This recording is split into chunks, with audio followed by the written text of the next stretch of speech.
أهلا أعزائي المتابعين في فيديو جديد وتأليف جديد من عيار التقيل جدا.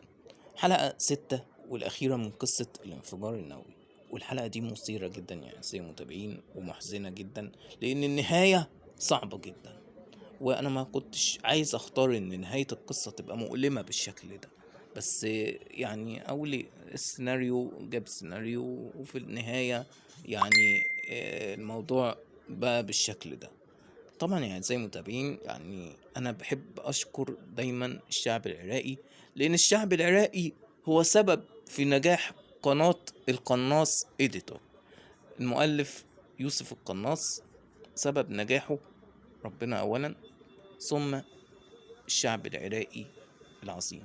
بحبكم جدا يا شعب العراق، ونفسي أسافر من مصر وأجيلكوا وأعيش معاكم. أشوفكم في فيديو جديد. سلام.